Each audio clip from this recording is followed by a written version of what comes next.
Right, ఇక పత్రికల్లో వచ్చిన ప్రధానమైన వార్తలు చూద్దాం. ముందుగా నమస్తే తెలంగాణలో ఈరోజు బీఆర్ఎస్ వర్కింగ్ ప్రెసిడెంట్ కేటీఆర్ గారి పుట్టినరోజు సందర్భంగా పెద్ద ఎత్తున పార్టీకి సంబంధించిన శ్రేణులు నేతలందరూ కూడా శుభాకాంక్షలు తెలుపుతున్న సందర్భం కనిపిస్తోంది. జననేతకు జన్మదిన శుభాకాంక్షలు.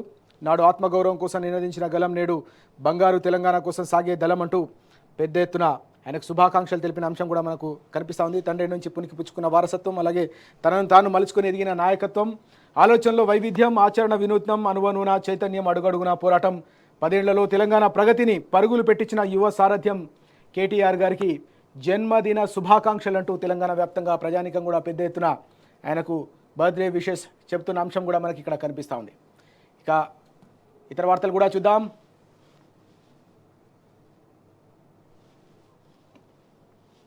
ట్యాపింగ్ తప్పు కాదు, రేవంత్ చట్టబద్ధమే, అన్ని ప్రభుత్వాలు చేసేదే. నగరంలో 2 చోట్ల ఇజ్రాయెల్ ఇంటర్సెప్టార్స్, పోలీసు ప్రధాన కార్యాలయంలోని సర్వర్, ముఖ్య నేత ప్రధాన అనుచరుడి పర్యవేక్షణ, ప్రైవేట్ ట్యాపింగ్, దొంగ చెవుల దందా, రేవంత్ రెడ్డి సర్కార్ నిర్వాహం ఇది. కీలక నేతలు ప్రజాప్రతినిధులపై నిఘా, పోలీసులకు అప్పగిస్తే ఇబ్బందులని జాగ్రత్త, మంత్రులు ఇతరులకు చెప్తారని భయం అంటూ కీలకమైన పరిణామం చోటు చేసుకుంది. నిన్న ఢిల్లీ వేదికగా చిట్చాట్ సందర్భంగా ముఖ్యమంత్రి చేసిన వ్యాఖ్యలు పెద్ద ఎత్తున సంచలనంగా మారిన పరిస్థితి. ట్యాపింగ్ తప్పు కాదు, చట్టబద్ధమే, అన్ని ప్రభుత్వాలు చేసేదే అని చేసిన వ్యాఖ్యలు ఏవైతే ఉన్నాయో అవి పెద్ద ఎత్తున సంచలనంగా చర్చకు దారితీస్తున్న పరిస్థితి. మరి నిజంగానే ట్యాపింగ్ తప్పు కాదని చెప్పిన నేపథ్యంలో గతంలో బీఆర్ఎస్పై చల్లిన బురద ఏదైతుందో ఇదంతా కూడా వాస్తవం కాదనే విషయం ఇప్పుడు తెలంగాణ సమాజం యావత్తు కూడా చర్చించుకుంటున్న పరిస్థితి కనిపిస్తోంది. కేవలం నాయకుల వ్యక్తిగత ఇమేజ్ను దెబ్బతీయాలన్న ఏకైక రాజకీయ కుతంత్రంలో భాగంగానే ఇదంతా జరిగిందా అని చెప్పేసి తెలంగాణ సమాజం కూడా స్పష్టంగా జరిగిన పరిణామాలన్నింటినీ కూడా అర్థం చేసుకుంటున్న పరిస్థితి కనిపిస్తోంది. చట్టబద్ధంగానే ప్రభుత్వాలు ట్యాపింగ్ చేస్తాయనే అంశాన్ని ఆయన ప్రస్తావించడం ద్వారా ఇదంతా కూడా ప్రక్రియ ప్రతి ప్రభుత్వంలో కూడా కొనసాగుతుంది తప్ప దీని వెనుక వేరే దురుద్దేశాలు ఉండవనే అంశాన్ని కూడా ఆయన పరోక్షంగా అంగీకరించినట్టుగా తెలుస్తుందనే అంశం మనం ఇక్కడ చూస్తూ ఉన్నాం. మరోవైపు ప్రైవేటు ట్యాపింగ్ అంటూ మరొక కీలకమైన పరిణామం కూడా ఇందులో మనకు కనిపిస్తూ ఉంది. అలాగే తాను చేస్తే తప్పు, ఇతరులపై అయితే తాను చేస్తే ఒప్పు, ఇతరులు చేస్తే తప్ప అంటూ కూడా దీనిపై విశ్లేషణ కూడా మనం చూస్తూ ఉన్నాం. ఫోన్ ట్యాపింగ్పై బీఆర్ఎస్ను బద్నాం చేసిన రేవంత్ రెడ్డి ఇప్పుడు ఫోన్ ట్యాపింగ్ తప్పు కాదంటూ సమర్థన. అది ఇల్లీగల్ కానప్పుడు మరి కేసులు ఎందుకు, అలాగే దర్యాప్తులు ఎందుకు, అధికారులకు వారి కుటుంబాలకు ఆయన క్షమాపణలు చెప్తారా అంటూ సీఎం వ్యాఖ్యలపై వెల్లువెత్తుతున్న విమర్శలంటూ ఈ వార్తను మనం చూస్తూ ఉన్నాం. నిజంగానే మరి తాను చేస్తే ఒప్పన్నప్పుడు ఇతరులు చేస్తే ఎలా తప్పవుతుందనే అంశానికి సమాధానం చెప్పాలని పెద్ద ఎత్తున విమర్శలు వ్యక్తమవుతున్న అంశానికి సంబంధించిన కథనం మనకు ఇక్కడ కనిపిస్తూ ఉంది. వాస్తవానికి అనేక రకాలుగా బీఆర్ఎస్కు సంబంధించిన నాయకత్వాన్ని, అలాగే గత ప్రభుత్వంలో పెద్దలను పెద్ద ఎత్తున వారి ఇమేజ్ను దెబ్బతీయాలన్న ఏకైక లక్ష్యంతో భాగంగా రాజకీయంగా వారిని ఎదుర్కోలేక అనేక రకాల కుట్రలు కుతంత్రాలు ఇటీవల మనం చూసాం. అయితే అవన్నీ కూడా పటాపంచలైపోయిన పరిస్థితి. ట్యాపింగ్ అనేది ప్రభుత్వంలో జరిగే వ్యవహారం తప్ప అది చట్టబద్ధంగా జరుగుతూనే ఉంటుంది తప్ప అందులో తప్పు లేదు అనే అంశాన్ని ఏదైతే ప్రస్తావించారో అది ఇప్పుడు తెలంగాణ వ్యాప్తంగా ప్రతి ఒక్కరిలో కూడా ఆలోచన రేకెత్తిస్తున్న పరిస్థితి కనిపిస్తూ ఉంది. వాస్తవానికి ఇంతకాలం పాటు గత 20 నెలల పాటు జరిగిన మొత్తం రాజకీయం ఏదైతుందో ట్యాపింగ్ చుట్టూ జరిగిన రాజకీయం అంతా కూడా కేవలం రాజకీయ కక్ష సాధింపులో మాత్రమే జరిగింది తప్ప అందులో వాస్తవం లేదనే అంశం ఇప్పుడు స్పష్టంగా అర్థమవుతున్న సందర్భం మనం చూస్తూ ఉన్నాం. మరోవైపు ఫోన్ ట్యాపింగ్కు సంబంధించిన వ్యవహారంలో ప్రైవేట్ ట్యాపింగ్ వచ్చిన కథనం కూడా మనం ఇక్కడ కీలకంగా గమనించాలి. దొంగ చెవుల దందా, రేవంత్ రెడ్డి సర్కారు నిర్వాహకం ఇది. కీలక నేతలు ప్రజాప్రతినిధులపై నిఘా, పోలీసులకు అప్పగిస్తే ఇబ్బందులని జాగ్రత్త, మంత్రులు ఇతరులకు చెప్తారని భయం అంటూ మరొక కీలకమైన అంశం కూడా కనిపిస్తోంది.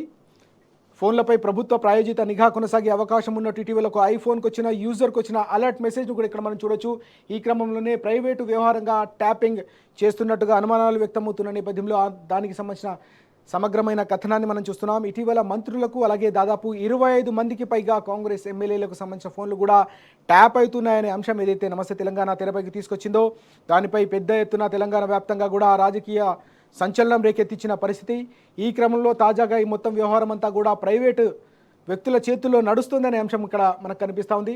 ఇది ఎలాంటి పరిణామాలకు దారితీస్తుందో అనేది మనం వేచి చూడాల్సిన అవసరం కనిపిస్తుంది. మొత్తం మీద జరిగిన పరిణామాలు మనం చూస్తూ ఉంటే 20 నెలల పాటు బీఆర్ఎస్పై బురద జల్లేందుకు మాత్రమే పూర్తిగా రాజకీయ కక్ష సాధింపులో భాగంగానే ఈ ట్యాపింగ్ వ్యవహారాన్ని వివాదంగా మార్చారు తప్ప ఇందులో ఎలాంటి వాస్తవం లేదనే అంశం పరోక్షంగా ఈ వ్యాఖ్యల ద్వారా అంగీకరించినట్టయిందనే అంశం కూడా ఇక్కడ తెలంగాణ వ్యాప్తంగా కూడా అందరికీ అర్థమవుతున్న పరిస్థితి కనిపిస్తోంది. చట్టబద్ధంగా ప్రభుత్వాల్లో కొనసాగే ప్రక్రియ ఇది. మన రాష్ట్రంలోనే కాదు ఏ రాష్ట్రంలో అయినా కొనసాగుతుంది తప్ప ఇది కేవలం రాజకీయంగా బురద జల్లి రాజకీయంగా బీఆర్ఎస్ నాయకత్వాన్ని అగ్రనాయకత్వాన్ని ఎదుర్కొనే ధైర్యం లేక మాత్రమే ఇదంతా కూడా చేశారు ఇంతకాలం అనే అంశం కూడా తెలంగాణ సమాజం ఇప్పుడు స్పష్టంగా అర్థం చేసుకుంటున్న పరిస్థితి మనకు తెలంగాణ వ్యాప్తంగా క్షేత్రస్థాయిలో కనిపిస్తోంది. కీలకమైన అంశాన్ని కూడా మనం చూద్దాం. నిరుపేదలకు దక్కని ఇందిరమ్మ ఇళ్ళు అంటూ కాంగ్రెస్ ఎమ్మెల్యే కోమటిరెడ్డి రాజగోపాల్ రెడ్డి చేసిన హాట్ కామెంట్స్ కూడా ఇక్కడ మనకు కనిపిస్తున్నాయి. ఇందుకు ప్రభుత్వ నిబంధనలే ప్రధాన అడ్డంకి. ఇంటి మొత్తాన్ని కూడా 7.50 లక్షలకు పెంచాలి, 7.5 లక్షలకు పెంచాలి, ఎల్బీ నగర్లో పోటీ చేసే మంత్రి పదవి ఇస్తామన్నారంటూ నిన్న రాజగోపాల్ రెడ్డి చేసిన వ్యాఖ్యలు కూడా మనం చూస్తున్నాం. నిరుపేదలకు ఇందిరమ్మ ఇళ్ళు ఎక్కడ కూడా దక్కడం లేదని ఆయన పెద్ద ఎత్తున ధ్వజమెత్తారు. రాష్ట్ర కాంగ్రెస్ ప్రభుత్వంపై, కాంగ్రెస్ పార్టీపై ఆయన చేసిన తీవ్రమైన వ్యాఖ్యలు ఏవైతే ఉన్నాయో ఇవన్నీ కూడా రాజకీయంగా పెద్ద ఎత్తున అధికార పార్టీలో దుమారం రేగుతున్న సందర్భాన్ని కూడా మనం చూస్తూ ఉన్నాం. ఇక మరో కీలకమైన అంశం ఇక్కడ మనం చూడొచ్చు. డయేరియాతో 2 మృతి. కామారెడ్డి జిల్లా డేమే గ్రామంలో ఘటన. 3 రోజులుగా వాంతులు విరేచనాలతో గ్రామస్తులకు అవస్థ. డయేరియా మరణాలతో రాష్ట్రంలో కలకలమంటూ ఇప్పటికే అనేక రకాల పాత కష్టాలు, సాధారణంగా సమైక్య రాష్ట్రంలో ఉన్న కష్టాలు మరోసారి తెలంగాణకు చుట్టుముడుతున్న ఈ తరుణంలో డయేరియాకు సంబంధించి వాస్తవానికి గతంలో ఇలాంటి పరిణామాలు లేవు.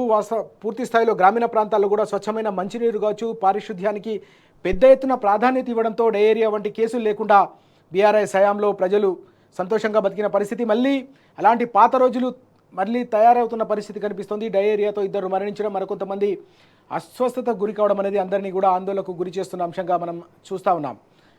అలాగే మరొక కీలకమైన వార్త కూడా ఇక్కడ కనిపిస్తోంది. రేవంత్ ఆప్తులకే గ్రీన్ ఫీల్డ్ హైవే పనులు అంటూ ఈ వార్తను మనం చూడొచ్చు. కోర్టు కేసులున్న టెండర్ల ఖరారుకు అధికారుల చర్యలు. ఎస్సీయూ భూముల్లో కీలకంగా ఏపీ ఎంపీ ప్రతిఫలంగా 4th city green field highway contract అంటూ ఈ వార్త. టెండర్లు ఇంకా ఖరారు కాలేదన్న హెచ్ఎండిఏ అంటూ ఈ కథనం కనిపిస్తోంది.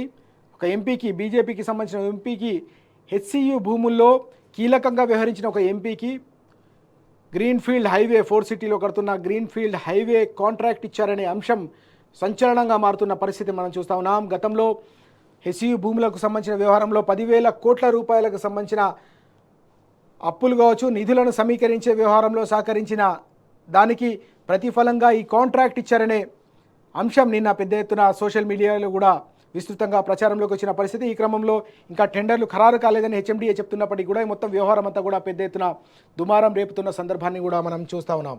అలాగే మోదీపై ధన్ఖడ్ అంటూ మరో వార్త. అవిశ్వాస హెచ్చరికలకు రాజీనామాలతో బదులిచ్చిన జగదీప్ ధన్ఖడ్ అంటూ ఈ వార్త మనకు కనిపిస్తోంది. జాతీయ స్థాయిలో బీజేపీ నాయకత్వంలో కొనసాగుతున్న సంఘర్షణకు సంబంధించిన వార్త ఇది. నరేంద్ర మోదీతో పొసగకనే ఆయన ఉపరాష్ట్రపతికి రాజీనామా చేశారనే అంశం పెద్ద ఎత్తున జాతీయ మీడియాలో కూడా సంచలనంగా మారింది, చర్చకు దారితీస్తున్న పరిస్థితి. దీంతో పొడి పదాలతోనే ధన్ఖడ్కు ప్రధాని వీడ్కోలు చెప్పారు తప్ప నిజంగానే ఆయన సేవలను ఆయన మెచ్చుకున్న సందర్భం, అభినందించిన సందర్భం కనిపించలేదనేది ఒక విశ్లేషణ. దేశ సేవ చేయడానికి తాము అవకాశం ఇచ్చినట్టుగా ట్వీట్. మోదీ ట్వీట్లో చిరాకు, కోపం ఉందన్న బీజేపీ నేతలు. రైతు సమస్యల నుంచి జస్టిస్ వర్మ నోట్ల కట్టల కేసు వరకు కూడా మోదీ సర్కార్కు వ్యతిరేకంగా ధన్ఖడ్ పెద్ద ఎత్తున గలం వినిపించడంతోనే ఆయన రాజీనామా చేసే పరిస్థితి తలెత్తిందనే అంశం కూడా ఇక్కడ మనకు కనిపిస్తోంది. అలాగే ఫోన్ ట్యాపింగ్కు సంబంధించిన వ్యవహారం అంతా కూడా ఈరోజు అన్ని పత్రికల్లో ప్రధానంగా హైలైట్ అవుతున్న పరిస్థితి. తాను చేస్తే ఒప్పు, ఇతరులైతే తప్ప అంటూ ఈ వ్యవహారం కూడా మనం దాని ఫస్ట్ పేజ్కు సంబంధించిన కంటిన్యూషన్లో మనం చూస్తూ ఉన్నాం. అలాగే అమలు చేయని కులగణన ఆదర్శనం అంటూ మరో బీసీ రిజర్వేషన్లకు సంబంధించిన అంశం కూడా పెద్ద ఎత్తున నమస్తే తెలంగాణలో హైలైట్ అవుతున్న పరిస్థితి. ప్రభుత్వ హడావిడిపై విమర్శలు, గణాంకాలు, నివేదికలన్నీ గోప్యం, సర్వే చెల్లబోదని తేల్చి చెప్పిన కేంద్రం, ఆర్డినెన్స్పై గవర్నర్ది అదే తీరు, అయినా ఆదర్శం అంటూ ప్రగల్భాలు, నేటితో ముగియనున్న హైకోర్టు విధించిన గడువు, గతంలోనూ ఢిల్లీలో ధర్నా పేరిట కాంగ్రెస్ పార్టీ హడావిడి అంటూ ఈ వార్త కనిపిస్తుంది. అమలు చేయని తెలంగాణలో వాస్తవానికి అమలు కానీ, ప్రజలకు కానీ, బీసీలకు న్యాయం చేయని కులగణన దేశానికి ఆదర్శమా? కాంగ్రెస్ అధినాయకత్వం దీన్ని ఇతర రాష్ట్రాల్లో ప్రచారం చేసుకోవడం అనేది అత్యంత దారుణంగా ఉంది, విడ్డూరంగా ఉందనే అంశం కూడా ఇక్కడ మనకు కనిపిస్తోంది. ఈ క్రమంలోనే బీఆర్ఎస్కు సంబంధించిన సీనియర్ నాయకులు, మండలిలో బీఆర్ఎస్ ప్రతిపక్ష నేత మధుసూదనాచారి గారు కూడా దీనిపై స్పందించారు. బీసీలకు ద్రోహం చేసిందే కాంగ్రెస్, అలాగే బీజేపీ, ఈ 2 పార్టీలోని ఆయన నిన్న తీవ్ర స్థాయిలో ధ్వజమెత్తిన అంశం కూడా మనకు కనిపిస్తోంది. ఆత్మగౌరవాన్ని దెబ్బతీసింది ఆ 2 పార్టీలే, వారికి నమ్మక ద్రోహాన్ని చరిత్ర ఎప్పటికీ కూడా క్షమించదు అని ఆయన పెద్ద ఎత్తున ఎండగట్టిన పరిస్థితి. కాంగ్రెస్ అలాగే బీజేపీ 2 జాతీయ పార్టీలు కూడా స్వతంత్ర భారత చరిత్రలో 75 ఏళ్ల పాటు పాలించి తీవ్రమైన అన్యాయం చేసింది వాళ్ళే కాబట్టి వారిని చరిత్ర క్షమించదు, 2 జాతీయ పార్టీలను కూడా చరిత్ర క్షమించదని ఆయన వ్యాఖ్యానించే సందర్భం. మరో కీలకమైన నేతలు కూడా దీనిపై స్పందించారు. ఢిల్లీలో తెలంగాణ భవన్లో ఎమ్మెల్సీ దాసేజీ శ్రవణ్ గారు కూడా మాట్లాడిన సందర్భం కనిపిస్తుంది. బీసీ రిజర్వేషన్ ఆర్డినెన్స్ ఏమైందని కేవలం హైదరాబాద్ వేదికనే కాకుండా ఆయన ఢిల్లీకి వెళ్ళి అక్కడ కూడా దీనిపై ధ్వజమెత్తిన పరిస్థితి. గవర్నర్ తిప్పి పంపడం నిజమేనా? రాష్ట్ర ప్రభుత్వం దీనికి సమాధానం చెప్పాలి. ఎందుకు దీనిపై మీరు స్పందించడం లేదు?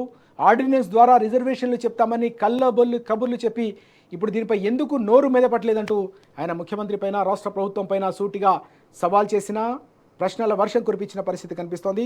కమిటీ నివేదిక పబ్లిక్ డొమైన్లో ఎందుకు పెట్టలేదు? రాష్ట్ర ప్రభుత్వంపై దాసోజు శ్రవణ్ ధ్వజం అంటూ ఈ వార్త కూడా మనకు కనిపిస్తోంది. అలాగే 8 మంది ఎంపీలున్నా ఏం లాభం అంటూ ఈ వార్త కూడా మనం చూస్తూ ఉన్నాం. వాస్తవానికి రెండు జాతీయ పార్టీలకు సంబంధించిన నాయకులను, చెరో 8 మంది ఎంపీలను గెలిపించినా కూడా ఎవరు దీనిపై మాట్లాడకపోవడం, నోరు మెదకపోవడం, కేంద్ర స్థాయిలో బీజేపీలో అధికారంలో ఉన్నవారు కూడా పార్లమెంటు సమావేశాలున్న సందర్భంలో దీనిపై కనీసం మాట మాత్రం చెప్పకపోవడం, పూర్తిగా ఇది బీసీలకు వెన్నుపోటు పరిచే అంశం అంటూ ధ్వజమెత్తుతున్న సందర్భం కూడా మనకు ఇక్కడ ప్రధానంగా కనిపిస్తోంది. మరిన్ని వార్తలు చూద్దాం. స్థానిక ఎన్నికలు ప్రీ ఫైనల్స్ అంటూ నిన్న బీఆర్ఎస్ వర్కింగ్ ప్రెసిడెంట్ కేటీఆర్ గారు కీలకమైన అంశాన్ని ప్రస్తావించారు, కీలకమైన ప్రకటన చేశారు. రాబోతున్న స్థానిక ఎన్నికలు రాష్ట్ర రాజకీయాల్లో ఒక ప్రీ ఫైనల్స్ లాంటివంటూ ఆయన స్పష్టం చేసిన సందర్భం. నిన్న పెద్ద ఎత్తున అధికార కాంగ్రెస్ పార్టీకి సంబంధించిన నేతలు బీఆర్ఎస్లో చేరిన పరిస్థితి. పెద్ద ఎత్తున పార్టీ శ్రేణులంతా కూడా తెలంగాణ భవన్కు కదిలి వచ్చారు. తెలంగాణ భవన్ నిన్న కార్యకర్తల సందడితో కోలాహలంగా మారిన పరిస్థితి.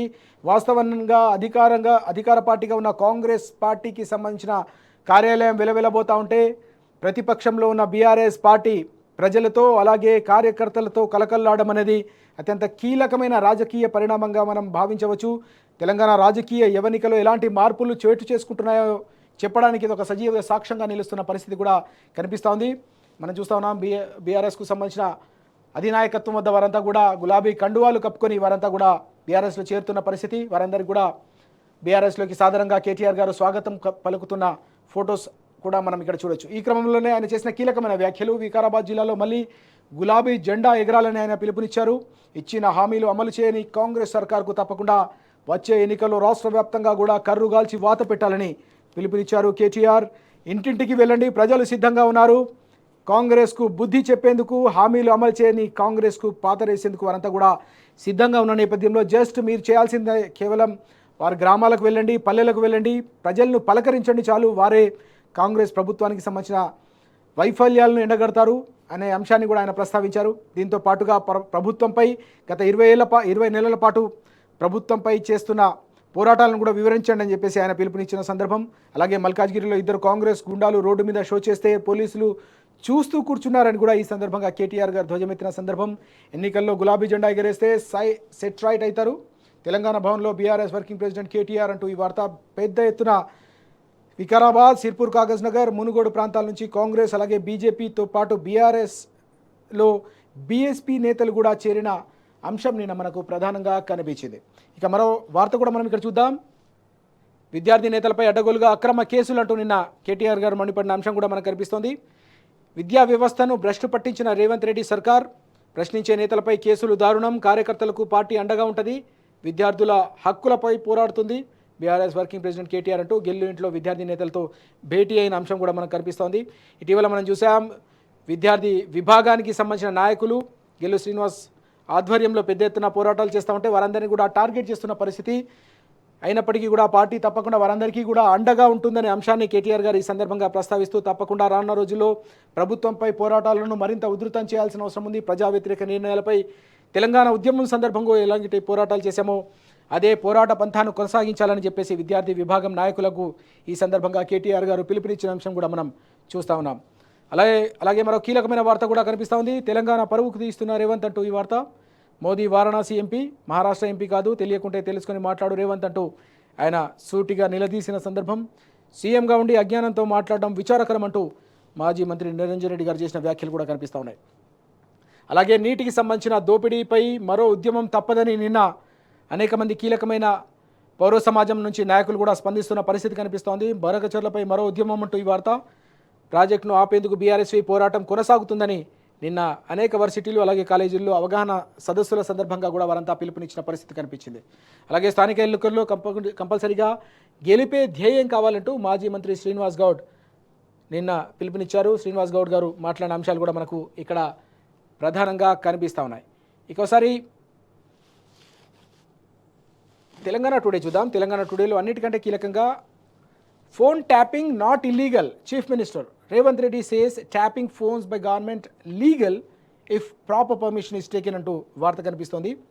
ఫోన్ ట్యాపింగ్ అనేది ఇల్లీగల్ కానే కాదు అనే విషయాన్ని ముఖ్యమంత్రి గారు ఏదైతే స్పందించారో, ముఖ్యమంత్రి చెప్పిన వ్యాఖ్యలు అనేవి ఇప్పుడు తెలంగాణ వ్యాప్తంగా సంచలనంగా మారుతున్న పరిస్థితి. Yes, government taps phones. It is not illegal if done with proper permissions. If they special investigation team summon me, I'll go, but I do not think my phone was tapped, otherwise SIT would have summoned me అంటూ ముఖ్యమంత్రి చేసిన వ్యాఖ్యలు మనం ఇక్కడ చూడొచ్చు. తన phone tap కాలేదు కాబట్టి తనకు సిట్ నుంచి పిలుపు రాలేదు విచారణకు. ఒకవేళ గిట నిజంగానే ట్యాప్ అయి ఉంటే తనను విచారణకు పిలిచేవారు కదా అని చెప్పి ముఖ్యమంత్రి చేసిన వ్యాఖ్యలు అనేవి ఇక్కడ కీలకంగా మారుతున్న పరిస్థితి. ఈ క్రమంలోనే గత 20 నెలల పాటు బీజేపీపై జరిగిన రాజకీయ దాడి ఏదైతే ఉందో ఇదంతా కేవలం బురద జల్లేందుకు, రాజకీయంగా బీఆర్ఎస్ను అలాగే బీఆర్ఎస్ అధినాయకత్వాన్ని ఎదుర్కోలేక మాత్రమే ఇదంతా చేశారనే అంశం ఈరోజు పెద్ద ఎత్తున చర్చకు దారితీస్తున్న పరిస్థితి. స్థూలంగా ఓవరాల్గా వచ్చిన ఈ న్యూస్ ఐటెంకు సంబంధించిన కీలకమైన అంశం కూడా ఇక్కడ మనకు కనిపిస్తోంది. Politically motivated Revanth Reddy's apparent attempt to normalize state surveillance, stating that phone tapping was not illegal, now lends credibility to the opposition's charges that the SIT probe was a politically motivated witch hunt. అంటే కేవలం రాజకీయంగా మాత్రమే which hunt, అంటే రాజకీయంగా కక్ష సాధింపులో భాగంగానే target చేశారు తప్ప ఇందులో వాస్తవం లేదనే అంశం ఇక్కడ ప్రధానంగా మనకు కనిపిస్తూ ఉంది. అలాగే local poles pre finals for BRS says KTR అంటూ ఈ వార్త కూడా మనం చూస్తా ఉన్నాం. BRS working president KTR with a Congress leader who join the party అంటూ ఈ వార్త కనిపిస్తుంది. వాస్తవానికి అధికారంలో ఉన్న పార్టీ నుంచి ప్రతిపక్షంలోకి మారుతున్నారంటేనే, ప్రతిపక్ష పార్టీ అయిన బీఆర్ఎస్లోకి మారుతున్నారంటేనే పూర్తిగా ఆ వేవ్ ఏదైతే ఉందో అదంతా కూడా బీఆర్ఎస్ వైపు చాలా స్పష్టంగా వచ్చే స్థానిక సంస్థల ఎన్నికల్లో కూడా కనిపించబోతుందనే ఒక స్పష్టమైన సంకేతాన్ని ఈ చేరికలు ఇస్తున్న అంశం మనం చూస్తూ ఉన్నాం. ఇటీవలి కాలంలో అనేక మంది నేతలు, కార్యకర్తలు కేవలం వికారాబాద్ ఈ చుట్టుపక్కల ప్రాంతాల నుంచే కాకుండా తెలంగాణ వ్యాప్తంగా కూడా అనేక ప్రాంతాల నుంచి కూడా వారంతా తరలి వస్తున్న పరిస్థితి కూడా కనిపిస్తుంది. ఈ క్రమంలో వారందరినీ తప్పకుండా పార్టీ వారికి స్పష్టమైన అవకాశం కల్పిస్తుంది. రానున్న రోజుల్లో తప్పకుండా నియోజకవర్గాల పునర్విభజన కావచ్చు, ఇతర అనేక రకాల అవకాశాలు ఉంటాయి. కాబట్టి రాజకీయంగా తెలంగాణకు శ్రీరామ రక్ష అయిన బీఆర్ఎస్ పార్టీ, అస్తిత్వ పార్టీకి తప్పకుండా తెలంగాణ ప్రజలు పట్టం కట్టబోతున్నారు. కాబట్టి పెద్ద ఎత్తున ఈ చేరికలు జరుగుతున్నట్టుగా కనిపిస్తుంది. వస్తున్న నేతలందరికీ కూడా తప్పకుండా సముచితమైన ప్రాధాన్యం ఇస్తామని కూడా ఈ సందర్భంగా కేటీఆర్ గారు వ్యాఖ్యానించిన సందర్భం. ప్రభుత్వం చేసే ప్రజా వ్యతిరేక నిర్ణయాలపై పోరాటాలు కూడా రానున్న రోజుల్లో ఉధృతం చేస్తామని ఆయన నిన్న పిలుపునిచ్చిన పరిస్థితి కూడా మనకు కనిపించింది. ఇవి ఈరోజు పత్రికలో వచ్చిన ప్రధానమైన వార్తలు.